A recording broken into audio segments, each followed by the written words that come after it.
kita hanya menulis dari kertas-kertas yang kosong. Ada saatnya akhirnya cerita selesai dibuat.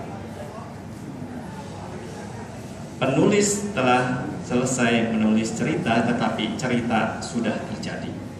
Itulah makna yang diberikan dari hidup seseorang.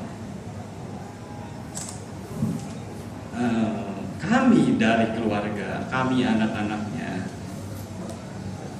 merasa menganggap bahwa Papa kami telah memberikan makna-makna dalam kehidupan kepada kami semua.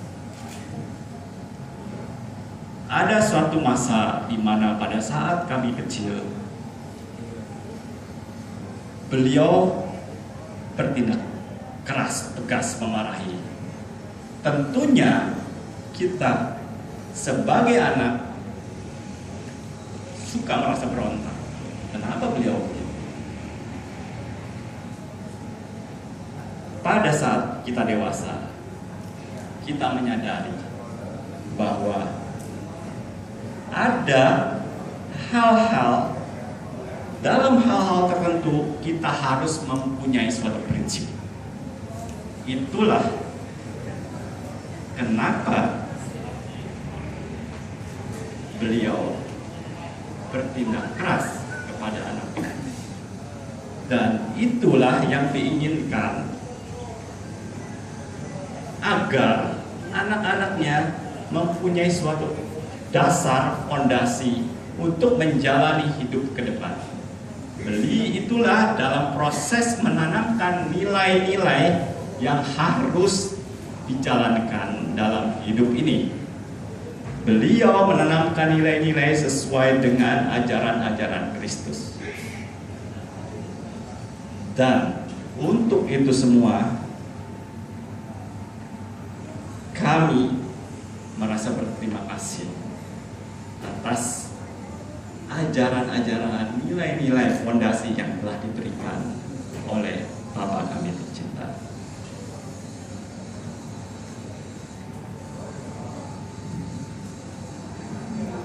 Selama Papa hidup, kami tahu juga bahwa banyak teman-teman, orang-orang yang telah berinteraksi dengan Papa kami, dan itu semua telah membuat suatu cerita dalam buku menjadi lebih menarik, memberikan warna-warna dalam gambar-gambar yang ditulis, yang digambarkan, dan memberikan lekuk-lekuk sehingga cerita itu menjadi menarik. Untuk itu semua, kami juga mengucapkan terima kasih kepada teman-teman Papa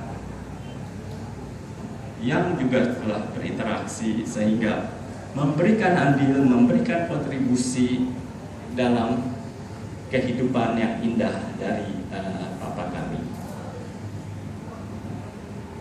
Pada tanggal 29 Maret jam 2 pagi, Papa kami telah berpulang. Kami memaknainya bahwa pada saat itu adalah suatu saat pembebasan dari Papa kami.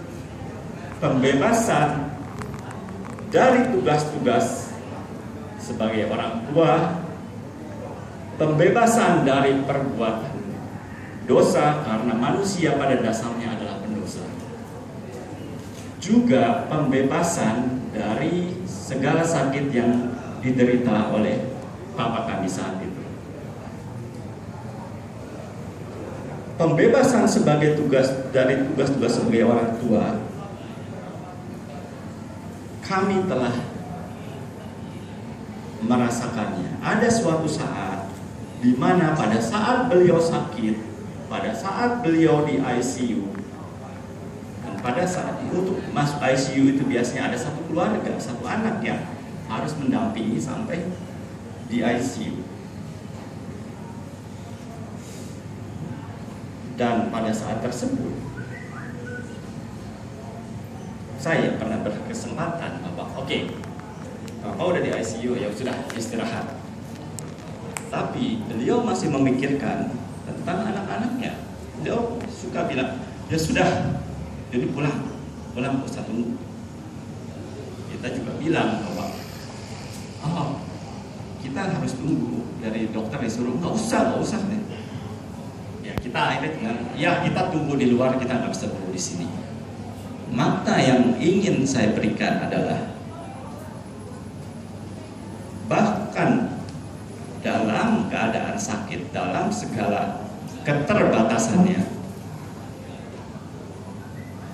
beliau masih memikirkan, menjalankan tugas sebagai orang tua, memikirkan anak-anaknya.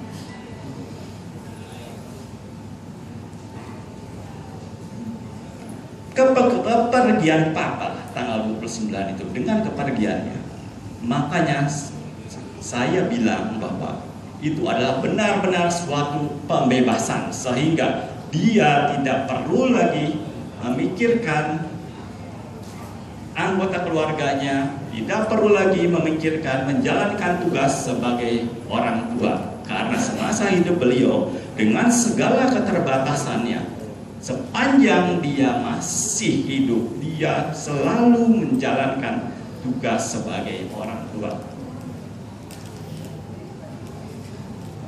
Oleh karena itu, kami memaknai bahwa kepergian Papa adalah memang suatu pembebasan. Kami rela untuk Papa untuk beristirahat. Ada waktunya, memang orang sudah harus berhenti bertugas. Sekali lagi kami mengucapkan terima kasih kepada teman-teman, ibu-ibu, bapak-bapak, teman-teman Papa semua yang telah atau sering berinteraksi, karena kami pun sebagai anggota keluarga telah memaknai itu dan merasakan sebagai suatu keindahan dalam hidup kami. Akhir kata, mungkin pada hari ini juga saya mengucapkan terima kasih untuk ibu-ibu dan bapak-bapak yang telah hadir dalam pemberkatan pelepasan jenazah ini. Terima kasih juga kepada Bapak Pendeta Heno dan kepada Pendeta Aan dan lainnya, tim yang telah membantu terselenggaranya kebaktian ini. Dan sebagai kata akhir, saya juga tentunya mengucapkan terima kasih kepada Papa kami tercinta dan mengucapkan selamat jalan kepada Papa kami tercinta. Terima kasih.